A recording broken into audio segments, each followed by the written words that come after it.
Hanan Ashrawi, first of all, we heard from Mickey Rosenfeld mentioning the social media, which the Israelis showed us last night, images of calling for attacks on Israeli sites, even a video showing how to stab an Israeli. Is this something that you would condemn, that you can't have these sorts of urging to violence? Excuse me, Liz. First of all, you're starting from the end. I think the whole context of the situation is a very abnormal, cruel, and lethal military occupation that has held the Palestinian people captive for decades and that acts with full impunity and with enormous violence and cruelty.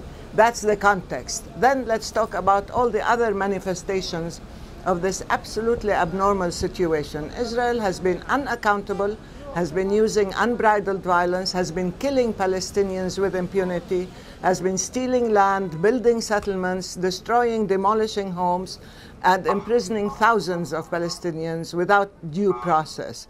So now you're asking me about... This is how you see the stabbings of Israelis? This is how you see the stabbings? The stabbings of Israelis did not... Of course I've seen what's happening. And I'm telling you that when Israel uses violence, it unleashes unbridled military violence against the Palestinian people, of course it provokes the Palestinians beyond endurance. It's been using live ammunition, demolishing homes, and the latest escalation is that they changed the status quo of the Al-Aqsa Mosque, of Al-Haram al-Sharif, and again they have blocked off Jerusalem for all Palestinians. No Palestinian West Banker or from exile or from Gaza can get to Jerusalem.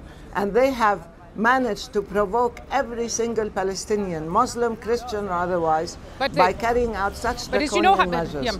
So let's... Hanan Ashrawi, you mentioned the status quo, which is a very sensitive issue. Israeli leaders say they have not changed the status quo. That is, that Palestinians can pray at the Al-Aqsa Mosque, but that Jews can visit the Temple Mount, but they are not allowed to pray there. They say that they haven't changed it. You've seen otherwise? Of course. I mean, we don't need to listen to Israeli fabrications and fiction because we deal with reality. We look at what's happening on the ground. Certainly they have changed the status quo. Certainly they have changed even the physical surroundings. They have dug beneath the mosque and Al-Haram al-Sharif. They have repeatedly prevented Palestinians from entering the mosque. They have put restrictions on the age of men and women who can enter the mosque. This is supposed to be a place of worship, open to everybody. They prevented Palestinians without Jerusalem IDs, which means all West Bankers and Gazans, from entering Jerusalem as a whole. Where is freedom of worship? And they've also transformed the Haram al-Sharif. So let's talk about illegal annexations. Let's talk about changing the character, the culture, the history, the narrative of the place. And then let's talk about provocation. This is what is happening. Now, Israel must understand, as a belligerent occupant. Sorry, I can barely What about hear talking you. about talks? Yeah. What about talks, Hanan Ashrawi? Benjamin Netanyahu has again called for the Palestinian leader to come to the negotiating table. What should he say? This is extremely disingenuous. This is quintessential Netanyahu fabrications and, public statements and posturing.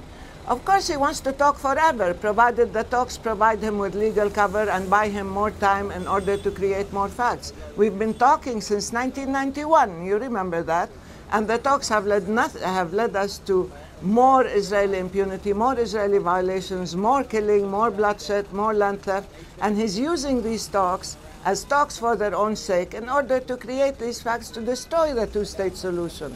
This is what's been happening on the ground. How can you talk without accepting the terms of reference, without accepting international law, without accepting 67 boundaries, and while reneging all the time on all signed agreements? They've violated every single agreement, and then he says, let's talk. I would like to see what they're doing on the ground. This is where we need intervention. We need curbs, we need accountability for Israel, and we need protection for the Palestinians. But if he just wants to talk for the sake of buying more time and pretending that he's engaged, while what he's doing on the ground totally violates the most basic requirements of peace, and while he negates all the references for the talks, then it's an exercise in futility, and it serves only Israel's power politics and militarization. We would like the talks to be multilateral. Yes. We would like the talks. Excuse me?